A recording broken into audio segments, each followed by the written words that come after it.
যদি সত্যি একটু বাঁকিয়ে যায় আর যদি ইসলাম বুঝে ফেলে যে আমাদের শয়তানি সব তৈরি ফেলবে।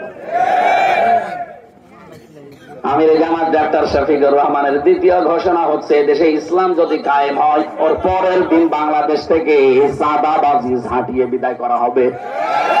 এটা চলছে না দেশে, চাঁদাবাজি একেবারে সনদের মতো শেষ হয়ে যাবে।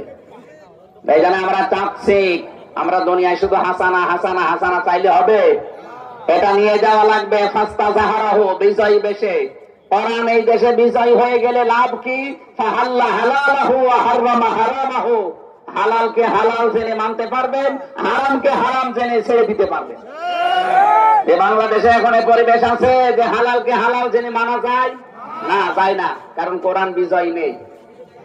হারামকে হারাম জেনে ছেড়ে দেওয়া যাচ্ছে না, কারণ কোরআন বিজয়ী নেই।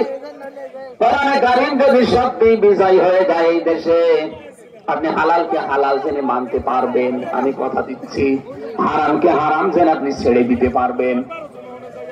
আপনি বাধ্য হবে এরকম পরিবেশ কোরআন তৈরি করে দেবে।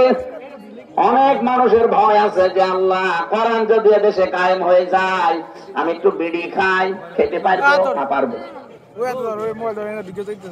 অনেকে মনে করেন একটু ডাল খাই, খেতে পারবো, কে পারবেন না?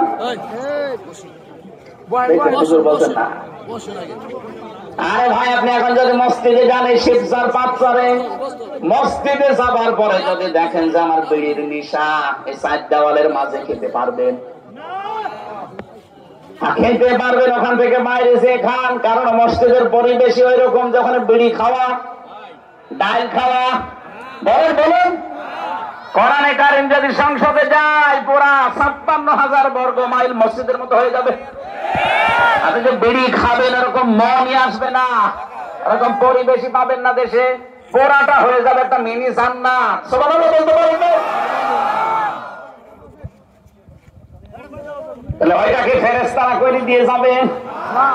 আমরা চাই তো আমরা শুধু কোরআন পড়বো, একা একা না।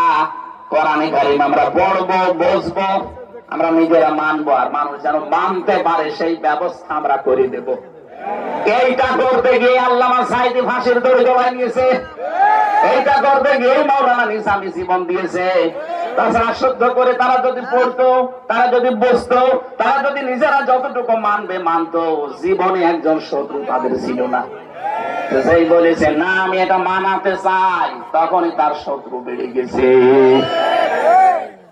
এখন যিনি আছেন ডাক্তার শফিকুর রহমান, আমিরে জামাত, তার পারিবারিক জীবন জানেন, সবগুলো তারা ডাক্তার। তার নিজের স্ত্রী সাবেক এমপি ছিল, তিনি একজন এমবিবিএস ডাক্তার, সার্জন।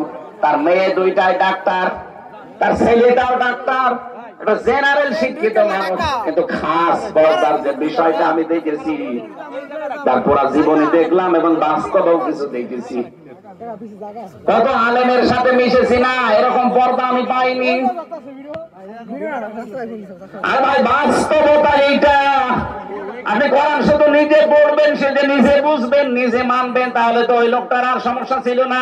যেই বলেছে না আমি এদেশের 18 কোটি মানুষকে মানাতে চাই, তখনই তার বিরুদ্ধে ষড়যন্ত্র আরম্ভ হয়েছে।